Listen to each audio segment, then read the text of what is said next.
climate conversation is awash with this kind of maddening, lame ambiguity that when we evoke the we to do something, we have to specify who it is. We have to specify who's going to do it and how. Otherwise, we're not really saying anything.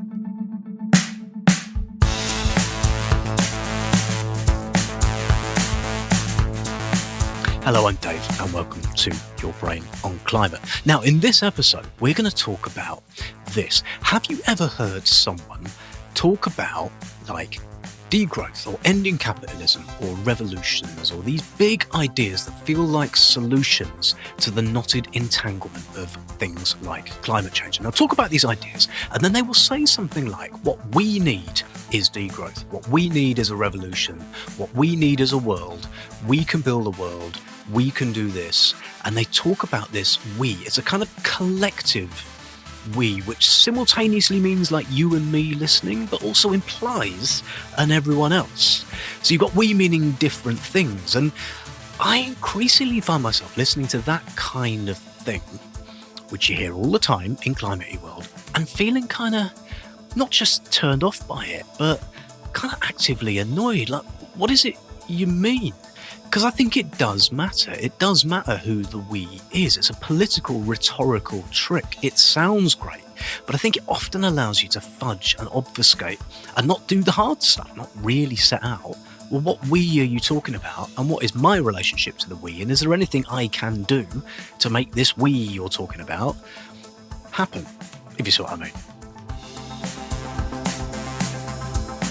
So in this episode of Your Brain on Climate, I'm going to be talking about all that stuff. It's not just a linguistic problem though it is.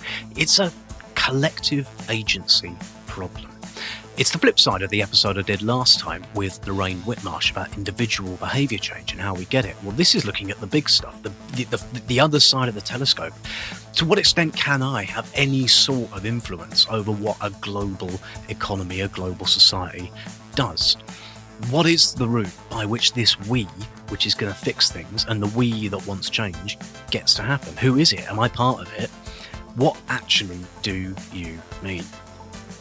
So I'm going to be talking to the wonderful Jonathan Rowson, always wise, always clever, an inspiration. He's the chief executive of an organisation called Perspectiva. He's a chess grandmaster who once, in my previous podcast, Sustainababble, destroyed me live on air. Go back and listen to that. And an author of several books. His stuff is always fascinating, thought-provoking, challenging sometimes. He doesn't take questions at face value. He digs down, and we could have talked for hours, but we don't. We talk for about half an hour, and it's properly interesting. And Jonathan had written a piece about this we, which, as his stuff does, made me think. And we talked about that.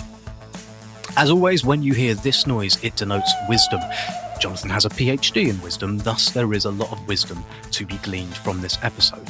So you don't have to bother stopping the episode to pause and look up Wikipedia or whatever, just have a look afterwards, and in the show notes you'll find a link to all the stuff that the owl noise talks to.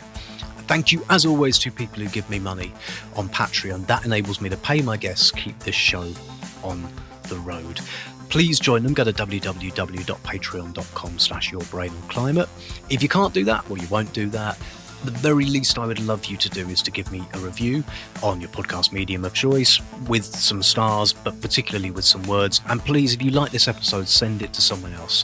Word of mouth recommendations are how podcasts grow, particularly independent ones. What do not have behind them Nish Kumar or Josh Widdicombe or an army of promotion people. It's just me. Please help me get the word out.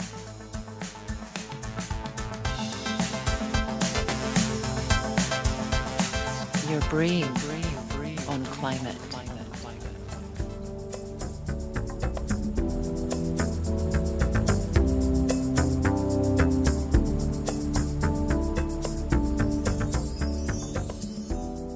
So look, I was listening to an infuriating thing yesterday, and the infuriating thing was the kind of thing I listen to all the time, and it infuriates me. And what it was two clever people on a podcast, and one of them was a lefty, and the lefty was saying, he was saying, need a revolution.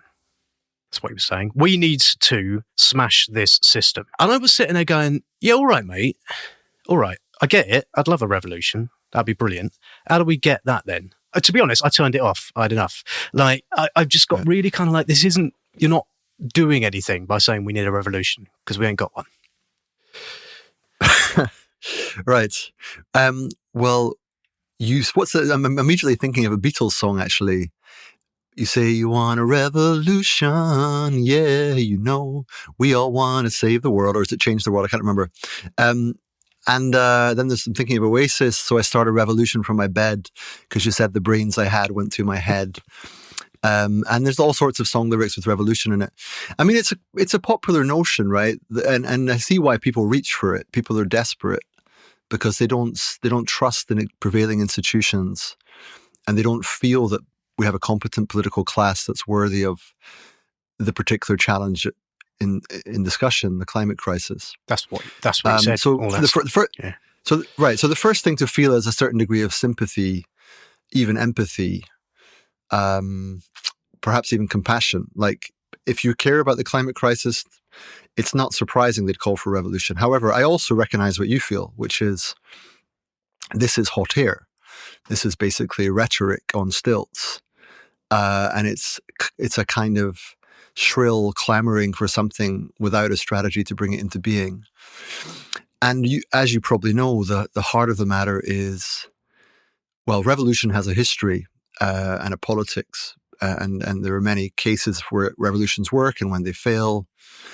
The climate crisis, there's two things going on. One is the invoking of the we, and the big question mark over what exactly is meant when you say we need a revolution, because it's ironic, really, because in most revolutions, there is one we against another we. And that's what characterizes a revolution. There is one group defines itself against the other and says, we're going to take you down. Now, in the context of the climate, that's a bit tricky, because we're all, in some sense, complicit, albeit some much more than others. And it's true that there are particularly problematic entities, including fossil fuel companies, including the governments that subsidize them, and so on. But when he says we need a revolution, I would say, well, okay, talk me through it. Because if what he means is we need to take up arms and run down to the Houses of Parliament or 10 Downing Street and break through the gates and, I don't know, usurp the authorities and sit in the throne and say, okay, here's what we're going to do. We're going to get Shell out of the country, and we're going to reduce aggregate energy demand, and there'll be a temporary martial law, and everyone's going to have a universal basic income, and yada, yada, yada, some kind of plan like that, however far-fetched. That's one thing. But if you say something more like, when I say revolution, what I really mean is I don't know what the etymology of revolution is exactly, but something to do with, recasting the world, that we need a fundamental shift in things, an overhaul in how things work. I would broadly agree with that. And that might mean, for example, no longer, for example, the idea of a political party that gets elected without promising economic growth would not be a revolution. It would be reform, but it would be revolutionary in its impact. It would be a profound shift, transformative, and so on. So I guess I'm just saying that there's a certain amount of sympathy, a certain amount of incredulity, and a certain amount of curiosity is evoked by that. What was the word you used? Irritation. Well, irritation, sort of disconnect somehow. Do you know what I mean? I think that's mostly what I feel when I kind of hear. Look, I agree with you, right? That I think I'm very seduced by the big ideas about sort of system change, because whenever you look at the small individual stuff, it just doesn't seem like enough. But there's always something, usually something anyway, that's kind of lacking in the what it means to get from here to there. Yeah. Right? Because almost always what is evoked is a system where somehow everybody has decided that system's going to work different. And I can't even get my neighbours to agree that we're going to cut a tree down or not. Right, exactly. So there's something in there about kind of doing stuff together that feels like the problem. And unless I've had enough of listening to people just going, what we need is everything to be different. Beyond defending the gains made by previous generations, but we have to take it further. And it's time we started to build a country fit for the next generation.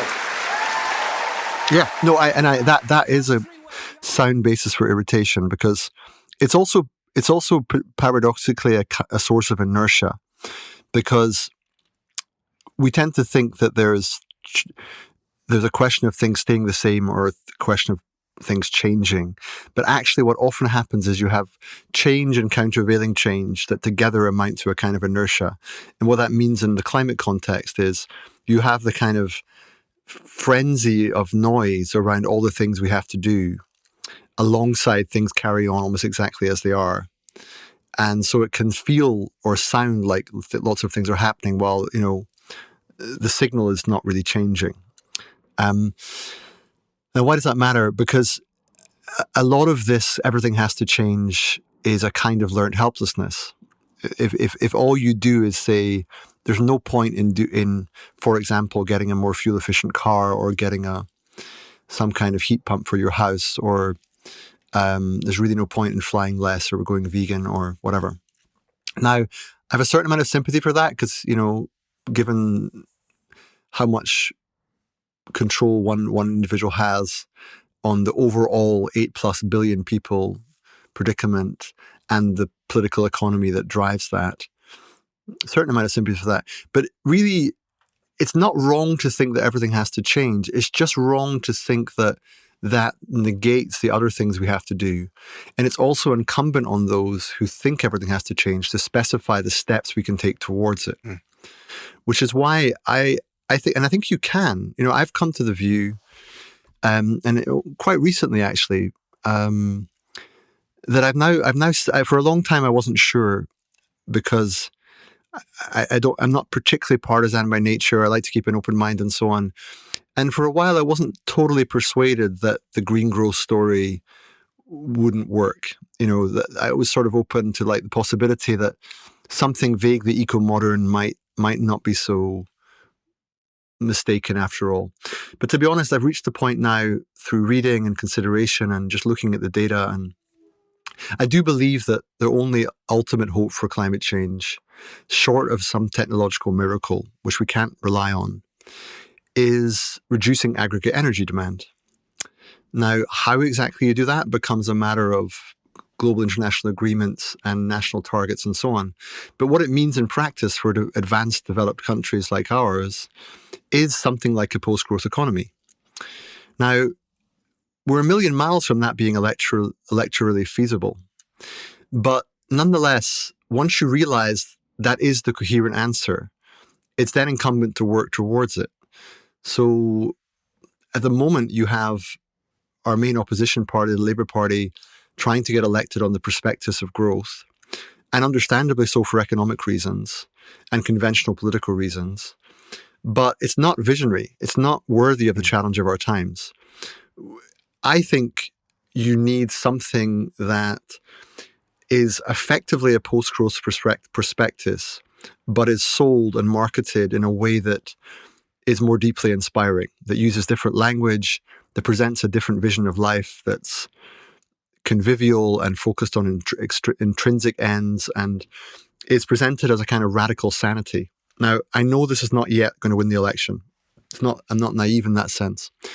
But I do think when people say change everything, it's like, okay, well, if that's one of the things that have to change, for example, what's your first step? And it might be, well, try and become leader of the Green Party, or it might be join the campaign for electoral reform, or it might be somehow we have to build up local coalitions around this idea, or we have to find time with, I don't know, someone who advises the shadow chancellor, or we have to find an example from another country where someone won an election on this basis and see how they did it.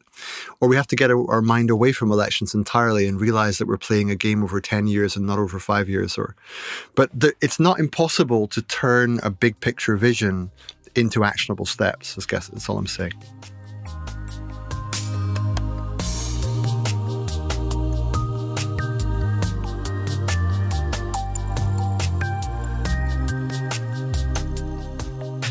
What piqued my interest in chatting to you, apart from you always being an interesting chat, was a thing what you wrote, what I read on your Substack, which I should put a link to in the show notes, about something that troubles me, which is this idea of the we, right? Now, you will see this all the time in campaigny stuff, in political stuff, and kind of in how we talk to each other all the time. We'll say something like, what we need to do is get a clean energy system, or what we need to do is do something about that problem over there. And it will be said, this word, we, will be used in a way that kind of means lots of things all at once, and it isn't clear what it means. It sort of means we together collectively somehow, this amorphous mass of us, need to achieve an end. But there's also an implication somehow that you and me, the people talking, should be doing something about it as well. But that gap is not spelled out. And you wrote that basically there's a kind of a linguistic problem in there, which you don't think is small, right? Yeah. I think this is maybe an underappreciated detail. I don't want to premise too much upon it, but when I realized that, it did strike me as worth investigating. And I only began to in that post. It was really a promissory note. So it's like this. We have roughly 8 billion people on the planet. There are, I forget the number of languages, but there are a certain number of languages, and then you have a few dominant languages. English is by far the most widely spoken languages. It's actually, it surprised me a little bit, but it's spoken more widely than Chinese, Spanish, Hindi, and so on are quite close behind. And but it's not just that it's the most numerically spoken. It's also that it's a language of international business, and it's a language of international diplomacy.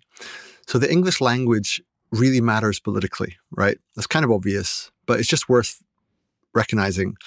Whatever this language is like, the world will become. At some level, there's a deep connection, right?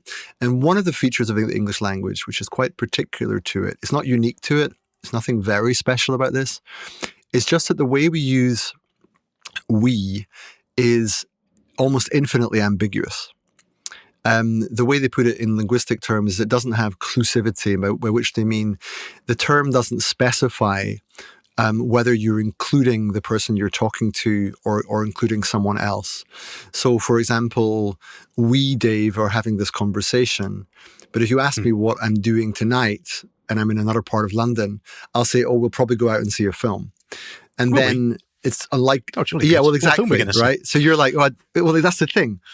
You're joking, but you get the point that there's a sort of 1% that I'm talking to you, but 99% because of the context, I'm not. And that's true of the language in general. The injunction based on the we is invariably ambiguous. And the problem is it's lame because of that. It's not that it's constructively ambiguous, which is sometimes the case. When people speak of the global we, there isn't really such a thing, right? That's the first thing. So there's various ways to speak about this. The first is a problem of communication, that actually we're not really making sense. There's nothing intelligible about the injunction that we have to do something unless you're at the UN COP negotiations and you're talking about the we that has to agree a treaty. The climate regime, there is a kind of we in the room there. For what it's worth, my wife, Shiva Tambashetty, just was involved in the Oceans Treaty. And so I learned a little bit from sort of ringside spousal seats to this negotiation that, there is some hope for international agreements. It is possible for the 200 or so countries of the world to find common cause. It's just very, very hard. And in that context, there is a we. But usually within that we, there are several factions. And much of the politics is about the debate. In fact, I should add here, although it's a controversial source, but it's such a powerful quotation. The Nazi jurist, also a political theorist called Carl Schmitt, it wrote about the concept of the political. And he said that a few different things. The first thing he said was, anyone who speaks of humanity is a liar. And it's a harsh, dark thing to say. But it's also striking. It's the notion that there is never one unified humanity. And the second thing he said is that politics really begins with us and them. That's what politics is. Politics is not the presumptive we, it's us against them. Now, this is difficult to bear, but it's very important to start from that realist premise, I think, because what's going on in the climate conundrum is a battle of power. It is about incumbent interest. And you don't have to be on the radical left to see that what's preventing us from acting on climate are abundant vested interests. And that it's not trivial to take down those vested interests without a cascading effect on lots of other issues, including political interests, and then the way the economy is run, and then like people's mortgages and house values, and all sorts of other interests are implicated. So the reason for saying all that is, I don't know if we could invent new terminology to get more clear about what we mean when we say we. But I do agree with you that the climate conversation is awash with this kind of maddening, lame ambiguity that when we evoke the we to do something, we have to specify who it is. We have to specify who's going to do it and how. Otherwise, we're not really saying anything.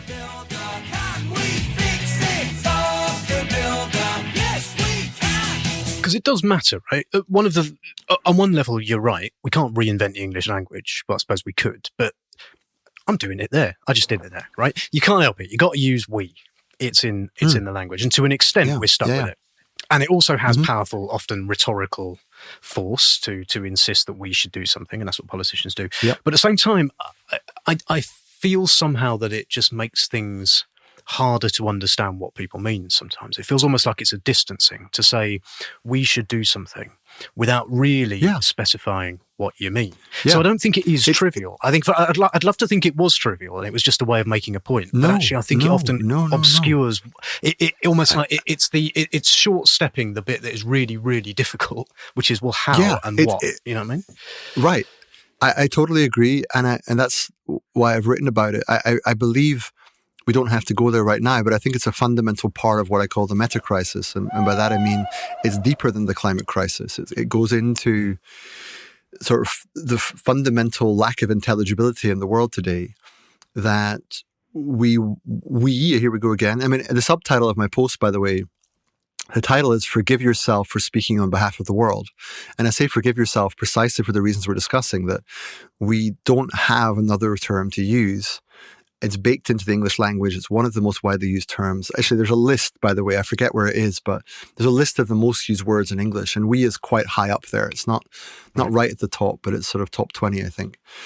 And the subtitle is, it's somewhat in jest, why it would help if we stopped referring to we as if we knew what we meant, but it's not clear if we can, right? And each of those we specifies something a little bit different. Now, this is not just a parlor game. It matters when it comes to making sense of any kind of political campaign, any kind of policy objective, that you specify more clearly when we is evoked, which we are you referring to. Because often you're not, unless you specify that, you're not actually saying anything. It's just a kind of rhetorical wishful thinking.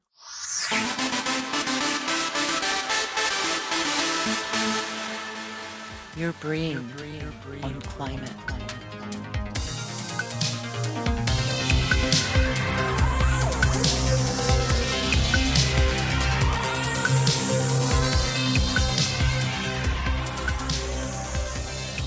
One of the challenges with all of this is a kind of powerlessness, right? That if what we're trying to do in our campaigning, the words, well, not just campaigning, but in general, is to kind of persuade people to act, then there has to be a sense of me feeling that I can do that I have the power to do that.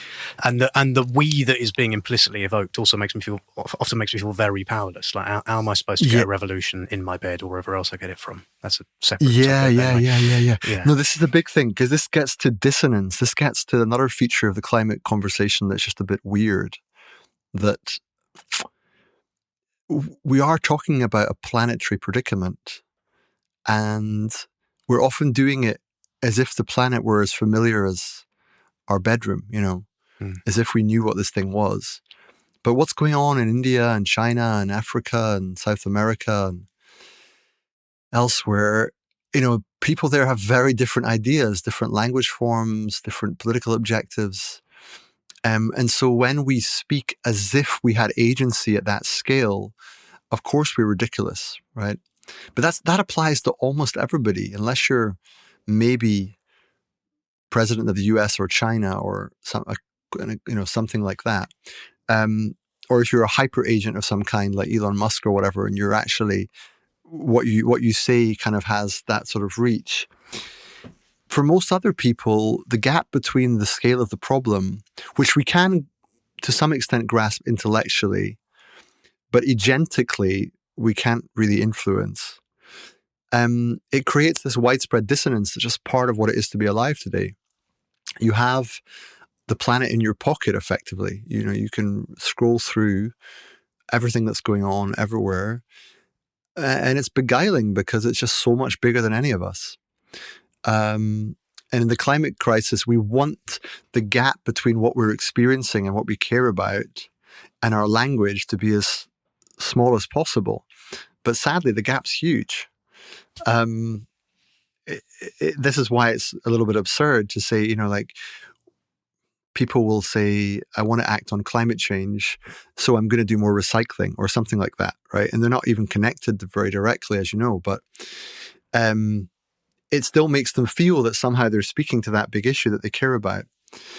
And which is important. It's important, and it's for people to feel that they're doing something, right? That's right. And it's harmless enough. It's not wrong. It's just that to really understand the climate crisis, I think, is to see it as this gargantuan, multi-party, contested, planetary, delusional predicament. I want to say sclerotic in the sense of not functioning properly and being a bit broken. And when you see it that way, then it's very hard to speak of it with anything like credibility, because you live your life and this issue's out there. It's why they call it a hyper object. It's a bit beyond our comprehension. We can't fully grasp it.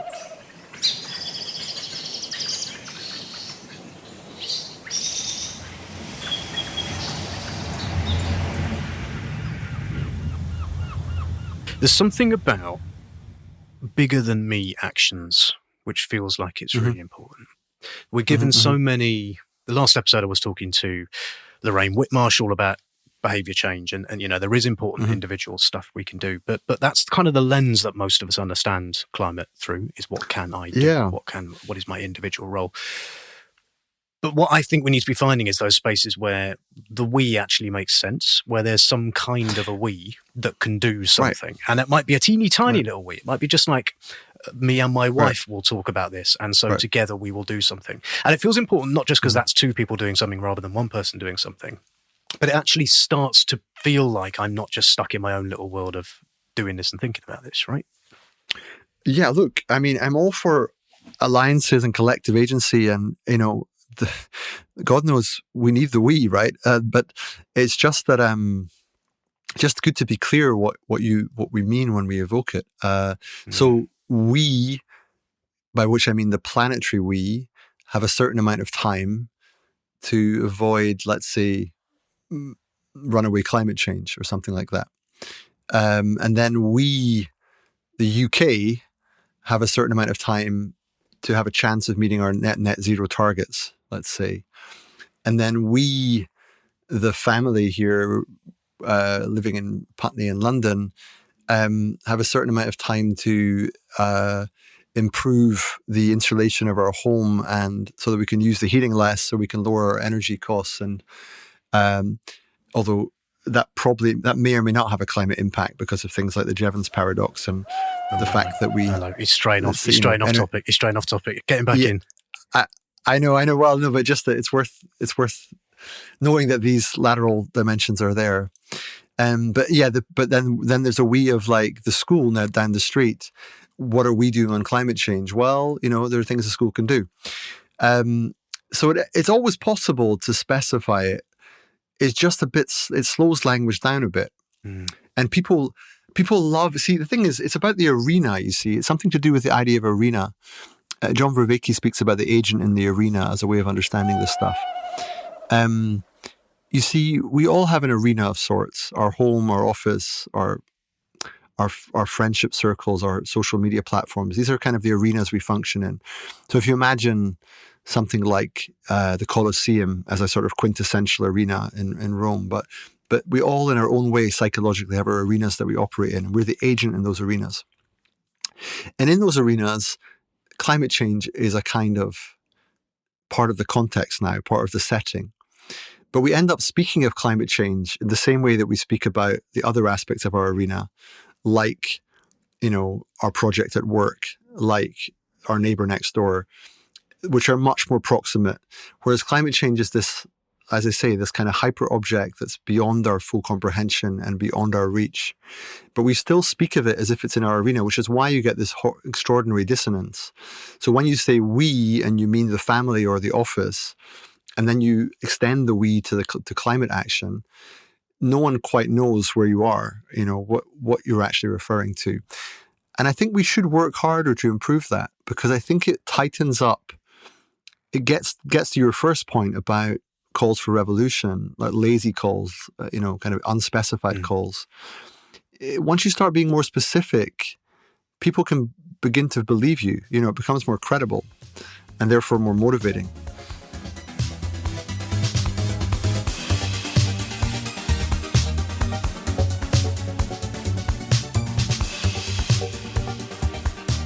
Do you think that implies that the thing, when talking about trying to get people interested in taking action on climate change, that maybe the climate change bit of it is the problem?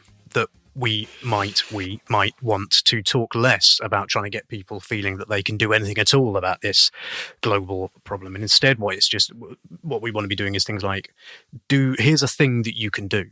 Here's something you can do in your life which has benefit, and try and retain at all costs that sense of people doing something, and not necessarily banging on about the big planetary stuff too much. It's a difficult question. It's a very difficult question, because I'm conflicted on it. So on the one hand, if your aim is to mobilize interest and action, you want to appeal to people in a way that doesn't freak them out and makes it workable, that they can do something, that they can get the intrinsic reward of that it has maybe some small direct benefit environmentally in some way. And it can feel as though you're raising consciousness in some way and everything's becoming a bit more salient. So when the next news item comes up or the next election comes up, because people have been acting, they're a little bit more conditioned to care about the issue. So on the one hand, yes. On the other hand, no, right? And the no is this. The no says the problem is so much bigger and deeper. And it's a kind of denial to pretend that we could tinker away to a solution. This is what I'm coming at with my point about aggregate energy demand. It's a blue pill, red pill moment in the matrix sense. Do people actually want to know I hesitate to say what's really going on, because obviously it's contested and constructed and so on. And you don't want to sound like David Icke either. That's the other challenge you've got here. No, I don't. I definitely don't want to sound like David Icke. No lizards here. But do people actually want to really understand the full extent of this problem? I don't know how many do. I would say about 10% of the population might. Most people want to get on with their lives. Yeah. Or give or take, And therefore I'm a bit conflicted, because there's part of me that wants to say, it's incumbent on people to really understand what's happening. But they're like, well, it's not my world.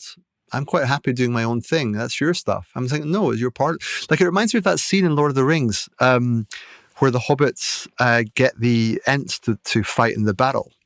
You're looking at I love that scene. You're looking at me as if this is something I have any interest in. Oh, you don't know? Okay, well, for those who don't know, it is very interesting, basically. The oldest creatures in Middle-earth are these so-called Ents, and they're called the shepherds of the forest. They're very, very old trees, and they're very big, and they're quite powerful, but they do everything extremely slowly. And as war in Middle-earth breaks out, initially they're peaceful creatures. They really don't want to get involved. But at some point, it becomes clear that this war is going to completely engulf the whole world. And it's even going to lead to the burning of trees, because they're burning trees to make weapons. And there's a scene where the young hobbits say to the Ents, so will you join us then? Will you? And at one point, they say, the Ents say something like, young hobbits, you haven't lived as long as we have. You don't understand. This will come and go. Your decision. This is not our war. But you're part of this world. And then the Hobbit says to them, but you're part of this world. And when he says this, but you're part of this world, it's a really searing comment. And then he finds a way of making the Ent walk a different way so that it sees the other trees being burnt, and then they join the war, and it makes a big difference. But I say that now because those people who want to get on with their lives and don't really care about bigger than self problems, who want to feel good about themselves as good citizens, but really don't want to be bothered too much, I'm inclined to say that's not okay. Difficult though it may be to say that, I'm inclined to say it's a kind of willful delusion that's self-serving. And who am I to say that? Someone who sees what the problem actually entails, I think. But I'm not a revolutionary in the sense that I want them to come into battle. I just want them to see more clearly. I don't want them to pretend that they know what's going on when they don't. So I have mixed feelings, Dave. Like I don't really want to bother people and shake them out of their existence. On the other hand, the problem does call for it. So what's interesting there is, in a weird way, you've kind of ended up sort of agreeing with the lefty I was annoyed at the start, which is that there's a load of people who are just basically this mass of people where in some way the solution is getting them to care about the thing that I care about. Yeah, there is a problem there. And see, I wouldn't say that's where I am. I'm under no illusions that people are very different. They're formed differently. They have different interests, different values, different assumptions, commitments, vested interests, and so on. And I think the progressive left has a big problem of a kind of lack of, let's say, theory of mind. They have blind sight when it comes to people who are not like them and how they think and operate. They seem like maddeningly incurious about what it would be like to be a different kind of creature. And it's a problem. And when it comes to the so-called debate, the debate between the so-called moderate flank and radical flank, between the people who are Extinction Rebellion and Just Stop Oil and so on, and those who are more like Climate Majority Project, as Rupert Read and so on are now, I'm a bit more of the Climate Majority Project ilk. I think there's a time for the radical flank to draw attention to things. But our hope is ultimately in a kind of peace. And by peace, I mean, I'm less inclined to want to go to war with the government of the day or to turn off the energy grid and, I don't know, burn the Shell headquarters or whatever. That's not my scene. I think what you need to do is build coalitions among already powerful groups that don't know quite how powerful they are, whether that's lawyers or doctors or teachers, but sites of collective agency where people feel it's not their job to speak about climate because they're not an environmental NGO, but actually it is. Actually, we have to galvanize on the basis of existing structures in order to have a chance to transform things, which means that the we's that we need today are coalitions of the willing who are not environmental activists. I've always felt there was a deep problem with the conflation of environmentalism and climate change. Like, I think there's something about the climate conundrum that's altogether more entangled and endemic with every form of life. And outsourcing it to the green movement and to the environmental NGOs was always a huge strategic blunder. That what you need is for what would conventionally be seen as guilds or interest groups or unions, other civil society kind of clusters, to use their collective power to speak on climate as if it were their issue, because it is. It's everyone's issue. But we've outsourced our agency to these so-called, specialized groups. But the key is to make this an everyone issue. But you make it an everyone issue by also being honest about just how big an issue it is, and also how variegated it is. Because the risk of a wet bulb temperature in India or Africa is not the same as coastal flooding harming a property investment, I don't know, in Portobello, Edinburgh or something, somewhere near the sea. And the more specific you get, like good writing is famously good when it's specific. Like you don't describe, a red dress. You describe a scarlet dress with sequins, and suddenly the mind is more enchanted, right? In the same way with climate change, this morass of an issue needs to be made more specific to bring it to life. And I think that's the challenge now. It's sort of, what is the future of climate? Well, it's really fascinating, darkly fascinating how it will play out.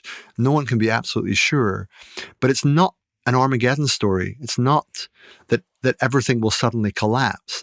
It's that degradation will take place, and there will be indirect effects of that on migration, health, pandemics, economic impacts, military impacts, and so on.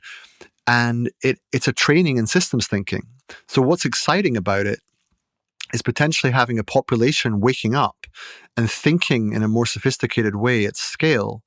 And my hope for that to happen is not through climate change. So coming back to your question, it's not leading with, are you into climate change or not? It's what is your role in society? Are you a doctor? Are you a business person? Are you a lawyer? Are you, what are you doing? And how can you build collective action in your arena, your sphere of agency, such that people listen to you to a greater extent? And what are you proposing that people do? Not just act on climate, because that's maddeningly vague too. What in particular do you want to do? And then how do you make it happen? Sorry, that was a long answer, but that's roughly how I see it.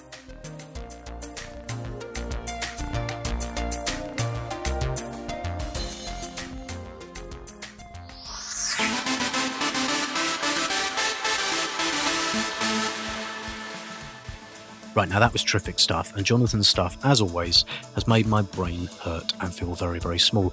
Jonathan writes loads of Substack things. I'll put a link in the show notes. That's where I read about his original thoughts about this stuff, which turned into this episode. He has written books, he's written reports, he's phenomenally clever and writes loads and loads of stuff, and he's just an all-round brainy egg. So yeah, have a look in the show notes, and I've put a link to his stuff. Let me know what you thought of the episode, what you think of the show. hello@yourbrainonclimate.com, on Twitter @brainclimate. And yet, please do take the time to write a review if you like this show. It's the most important thing you can do, other than give me a bit of cash at patreon.com/yourbrainonclimate. It really, really helps. It helps the show get an audience. It helps push it up the charts. And that's just gold dust for a tiny podcast like this, which is just me doing it around the edges of other things. So thank you massively for that. I will be back next time. Until then, look after yourself, and I will see you very, very soon. Okay, bye.